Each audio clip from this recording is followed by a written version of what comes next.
There are two kinds of transfers, external and internal. External transfers begin their studies at one university and then wish to move to another, like going from Texas A&M and then moving to Austin. They may or may not be changing their majors in addition to moving campuses. But this video is primarily for prospective UT students deciding whether to enroll and also possible enrollment options after they arrive on campus. I also provide tips for writing your internal transfer essay. I discuss particulars about changing into McCombs, the Cockrell School of Engineering, the College of Natural Sciences, and Computer Science. I also conclude with a warning about attempting to transfer externally into UT and then trying to internally transfer and change your major after arriving on campus. Internal transfers are current UT students who wish to enroll in another college or school. Internal transferring contrasts slightly with changing majors because a student inside the College of Liberal Arts, for example, may wish to change their major from history to government. Changing majors within a college is usually pretty easy, although there are some exceptions to this, like with engineering and computer science. But changing majors and internal transfer, this language can be used interchangeably. So when you're Googling for advice, search for internal transfers rather than major changes. It might give you some small differences. The university limits internal transfer attempts to a particular college or school at 2. Only in rare exceptions are students granted appeals to transfer internally after completing 60 hours or more or 4 long UT semesters. So if you want to change your major or internally transfer, you need to do so during the first or second year at UT Austin.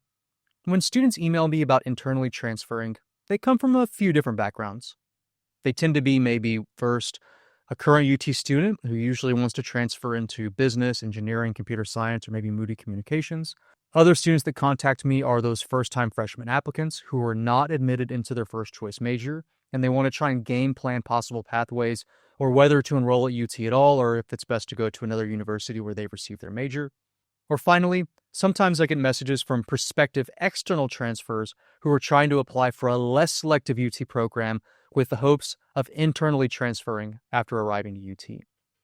Generally speaking, it's easier to transfer internally as a UT student than it is to transfer externally from another university. You're also more likely to finish your degree sooner if you internally transfer rather than if you externally transfer, for reasons that I'm going to discuss later in this video. Internally transferring into some majors is relatively straightforward, and it only requires clicking a button, for example, like most majors in liberal arts, education, or changing into social work. Others are much more difficult, like business, engineering, and computer science. A few are almost impossible to internally transfer into, like architecture and nursing. Next, I share some tips and advice for writing the 500-word essay. Program requirements vary slightly, and some colleges and schools either require an essay or they might even allow for an optional one. However, unless you've got straight A's, you should opt to submit an essay even if it isn't required. Not all programs will allow for submitting a resume or supplemental materials, so the essay is your opportunity to stand out and provide context to your resume and academic interest. You must cite and develop concrete experiences and share anecdotes that are particular to you. Avoid vagueness and generalities. It's important to reference particular lessons, professors, themes, independent studies, projects, and so on that fit for your proposed major. Share both how you've conducted yourself in addition to why you've pursued your experiences. You should focus mainly or exclusively on your UT experiences and not things from early childhood. Only if you have substantial high school experiences related to your proposed major should you consider mentioning it. Some ways to improve your chances is by joining engineering or technical clubs if you're a non-technical student and you want to get into, say, natural sciences or engineering. If you're coming from a natural sciences or another STEM-oriented major, compare and contrast your current studies with how your proposed major can help you expand your skill set or discover new interests. For business applicants, it's essential to have a track record of leadership and extracurricular involvement that will help you because they place heavy emphasis on the resume in addition to the grades. It will also help in the essay to discuss your professional goals. Identifying Central Texas firms or those nationwide that fit your interest will help give reviewers an idea of where you see yourself long term. Citing how you came about these opportunities also helps. Like, for example, did you listen to a podcast, attend a guest speaker or professor presentation, read a book or a published article, or is there an influential person in your life that helps guide your goals? If you've had a related internship, that will help to provide context to your goals as well. Relate your personal experiences and how your future major courses or research opportunities can aid your academic path. Moving on, transferring into the Macomb School of Business. Current UT students must have an in-residence UT GPA of a 3.25 or higher to be eligible to apply. However, the average admitted student has around a 3.87. Internal transfer admissions rates are skewed because students with GPAs below, say, a 3.6 don't even bother applying for competitive majors like CS, most engineering programs, and also business. That means that the Macomb's 40% internal transfer admissions rate that you might hear in their information session or see online is a misleading statistic. The majority of external transfers apply, having no chances based on their GPA, but since internal transfers only have a maximum of 2 attempts, internal transfers are much more careful and judicious with when and how they apply. Anecdotally, last year, UT students with above a 3.9 GPA routinely reported not gaining admission to Macomb's. 5 or more years ago, Macomb's internal transfer was basically exclusive to the GPA. They determined the number of spaces available, they placed applicants by GPA like literally on a line, and then they drew a cutoff point. They might have holistically reviewed a handful of applicants on the margins, but the process was predictable and pretty straightforward. But not anymore. I received a record number of inquiries this most recent year for help on that internal transfer essay. I realized only later that that's because the process seems much more holistic than in previous years. Starting in around 2020, many UT students with 4.0s got denied to many of those most in-demand programs and schools at UT.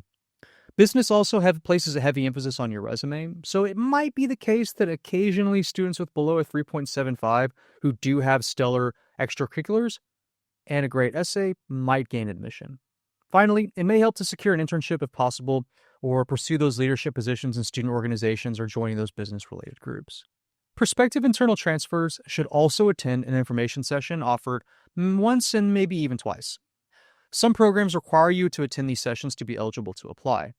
One way to secure your UT GPA is to take challenging courses like calculus or micro and macroeconomics outside of UT or elsewhere where you don't have to worry about earning an A. Because credits earned outside of UT are not considered as part of your cumulative in-residence GPA. But you should also double check on whether UT will permit these non-UT calculus courses to count towards those prerequisites, because it does seem that Macomb's has changed things in a recent cycle where their calculus requirement M408Q combines the topic into a single semester rather than 2. So just always double check those requirements before making these big curriculum decisions and registering for classes. Applicants also need to have completed or have in progress by their spring semester the term in which they're applying, that they have to have micro and macroeconomics and also the first year of calculus. You have a maximum of 2 transfer attempts into Macomb's, and they will not review students with over 90 hours completed at UT. So for those students with a lot of hours, they would suggest that you finish your degree and then look towards UT for graduate school. And UT Austin also has a lot of these 1-year bridge graduate degree programs that have specific admissions processes for UT students. So if you're in Moody, but you want to study finance, there might even be a graduate option that will allow you to earn a bachelor's and a master's in maybe even less time than it would have taken if you had changed your major at UT. You can also look at Macomb's minors or some of the certificate programs that they open, which are open to all majors. A small note, you're welcome to attempt a sophomore year transfer into Canfield Business Honors, but this is extremely competitive. You need to have a 4.0 and maybe a single A-. I think they admit 10 BHP students each year, and there's something like 150 or 200 try. But if you don't get into Business Honors as a high school senior, 99% of the time, you're not going to be able to do it later on in your academic career. Moving on.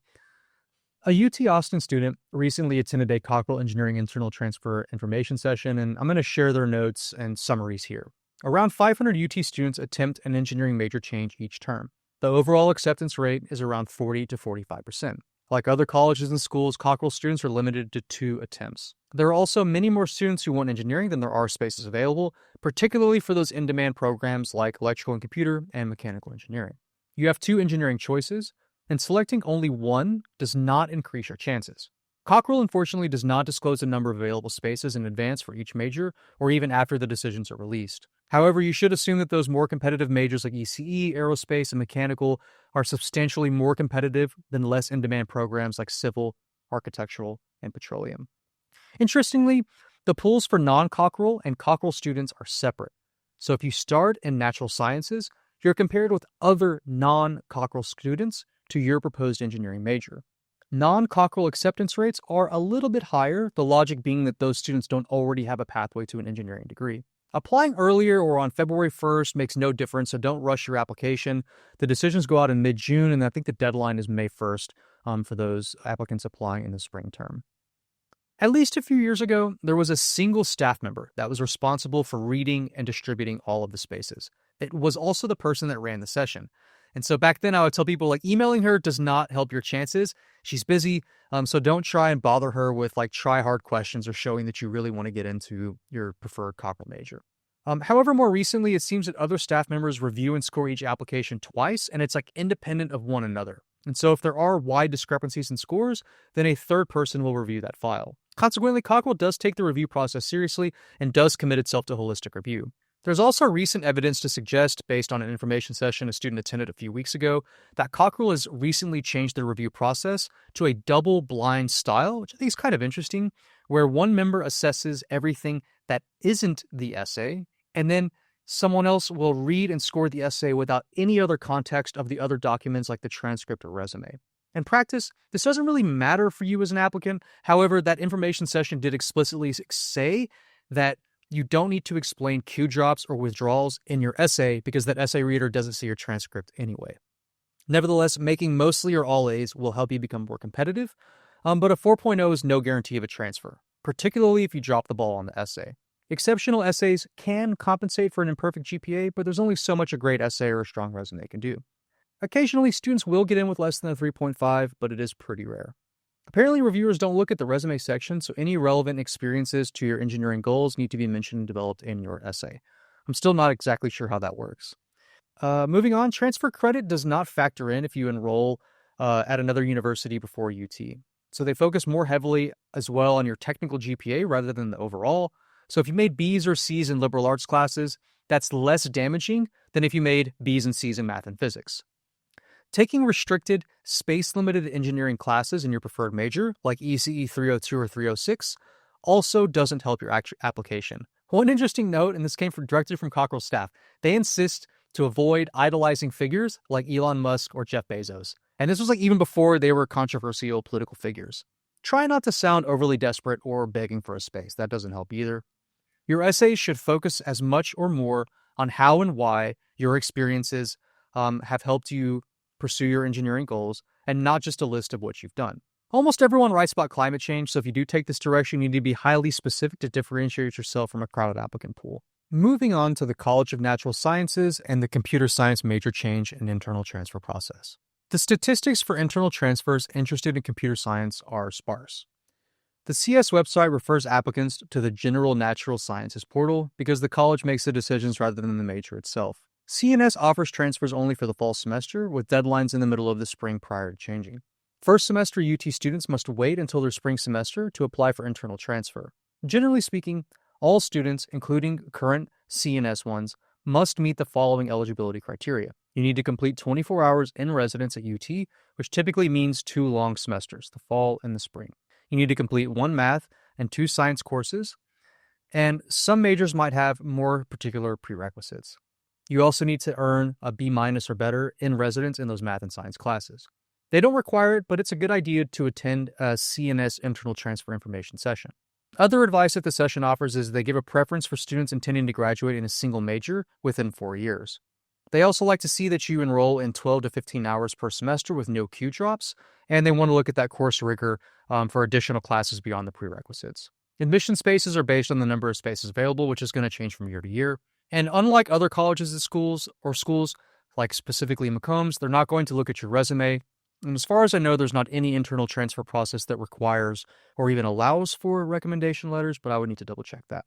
There is a required essay, so in 500 words, you must describe how the intended CNS major would impact your achievement or impact the achievement of education and career goals. Computer science is understandably the most in-demand major in CNS and arguably the entire university. Since there are many, many more students interested in CS than the 400 or 500 spaces provided, it's often very difficult to gain admission. The computer science department is notorious for withholding admission statistics for first-time freshmen and also for external and internal transfers.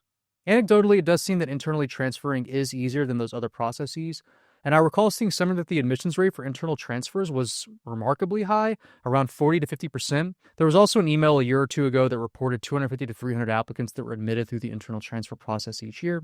And so it seems that enough CS students transfer out of the program to free up spaces for those non-computer science students. I've also seen online unverified reports of internal transfers getting in with a 3.6 or a 3.7, although to be confident in your chances, you need to aim for that 4.0 or at least a 4.0 in your STEM coursework. On the other hand, external transferring is almost impossible into computer science. I don't even work with students anymore unless they have a 4.0 and a substantial and exceptional STEM and computer science resume. So if you're an incoming freshman who's trying to decide whether to enroll at UT in a major other than computer science with the hopes of internal transferring, that process is comparatively easier than external transferring, but it's still by no means guaranteed. Finally, I want to conclude with the warning of caution for students attempting to change from one university into UT and then pursuing an internal transfer into some other UT major. The most common scenarios I encounter are current business majors at other universities wishing to gain admission into the Macomb School of Business. However, Macomb's external transfer is extremely competitive with around a 10 to 12% admissions rate and an average admitted student having around a 3.93 or higher. So that means that for those students who've made a few Bs, or maybe they don't have the 4 prerequisite courses of micro, macro, econ, and Calc 1 and 2, they look at less selective majors like in economics or the Moody College of Communications. They or their parents present to me elaborate plans of how they're eventually going to make their way into Macomb's, and they think that they've got it all figured out, but they make several faulty or uncertain assumptions. So, let's say that you finished your sophomore year at your current university with 60 hours earned for grades or by credit by exam, and you've completed that university's core curriculum. If you apply to and decide to enroll in UT Economics, you're going to spend your first year at UT taking courses that are likely not part of your degree plan. You can also expect to spend your first year at UT doing little that contributes to your eventual graduation. Internal transfers require a minimum of 24 hours in residence for most majors, meaning that those courses taken at UT, you have to take courses at UT that will count towards those Macomb's or other major prerequisites. For students beginning in the fall, you need to prepare your internal Macomb's application soon after your first semester begins. And then you need to make all A's at UT, which is also not an easy thing to do when you're adjusting to a new campus or perhaps a higher degree of course rigor at UT. That means that the earliest that you can hope to complete your UT degree is if you enter with 60 hours, begin in a different major, and then even if you're lucky enough to gain internal transfer admission, that's another 3, maybe even potentially 4 years to earn your bachelor's in business because there's a set sequence of courses that you need to take. So even if you externally transfer and enroll immediately after your first year at another university, you're looking at a minimum of 4.5 to 5 years to finish your degree from when you began your studies, presumably following high school. But let's assume the worst case scenario is that you're denied an internal transfer to Macomb's. Now you've squandered a year of your time and tuition, and you have to decide whether to finish your degree in your current major, but then also pursue another external transfer in addition to an internal transfer for your second attempt. And so for that reason, I recommend that internal transfers with a strong preference should also prepare and submit external transfer applications in the event that they don't succeed on their second internal transfer attempt.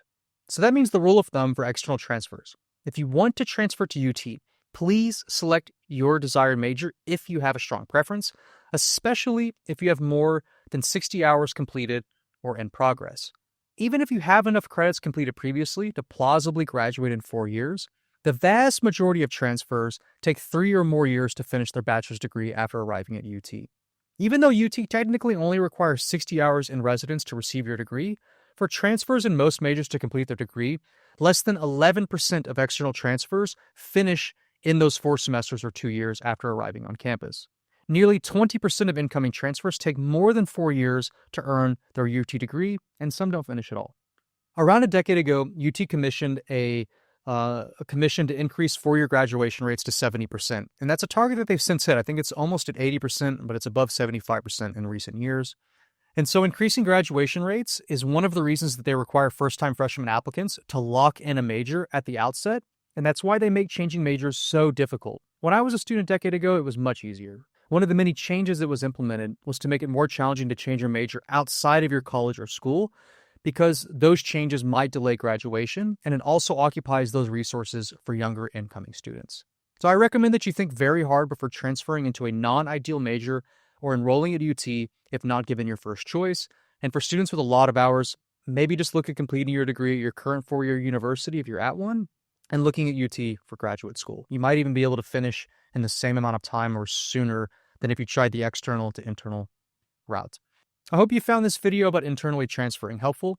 I do work with internal transfer students on their essay and application, and so the easiest way to reach me is by email at kevin@texadmissions.com, and to complete the questionnaire in the information section of this video for a free email admissions consultation.